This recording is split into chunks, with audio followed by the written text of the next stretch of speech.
Organisasi Pemuda Pancasila Kabupaten Banyuasin melakukan aksi unjuk rasa di halaman kantor Bupati Banyuasin. Mereka menuntut dugaan tindak pidana perampasan sama penyalahgunaan perdes oleh oknum Kades Sukadamai, Kecamatan Tanjung Lago. 192 KUHP. Dugaan tindak pidana perampasan sama penyalahgunaan perdes oleh oknum Kades di Desa Sukadamai, Kecamatan Tanjung Lago terus berjalan. Organisasi Pemuda Pancasila menggelar aksi unjuk rasa di halaman kantor Bupati Banyuasin, menuntut Pemkab Banyuasin supaya cepat melakukan review atas peraturan desa. Dimas, Ketua MPC Pemuda Pancasila Banyuasin ngatoke, tindakan yang dilakukan oleh oknum Kades ngelanggar peraturan serta melakukan tindak pidana perampasan ke salah siko anggota Pemuda Pancasila.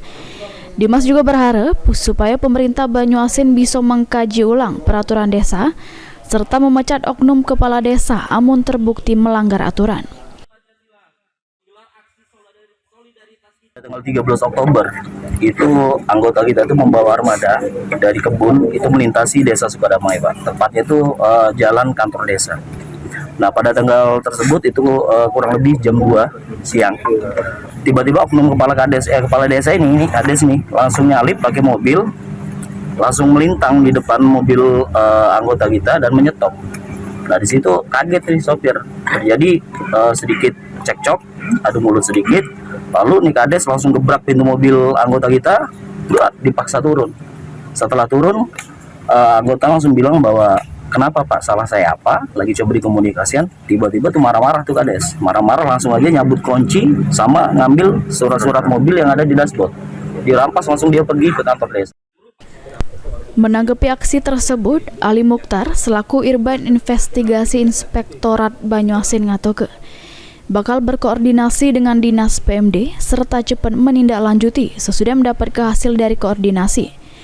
Amun memang terbukti bersalah, Inspektorat Banyuasin bakal ngambil tindakan tegas terhadap oknum Kades.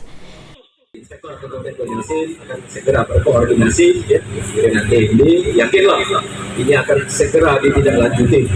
Setelah terdapat hasil koordinasi, mediasi, kita akan tindak-lanjuti dengan audit khusus. Kalau memang ditemukan indikasi adanya pelanggaran, ya, tanpa menunggu perintah dari atasan pun, kalau memang sudah terbukti, kami akan membuat nota dinas. Ridho Ilahi, PAL TV.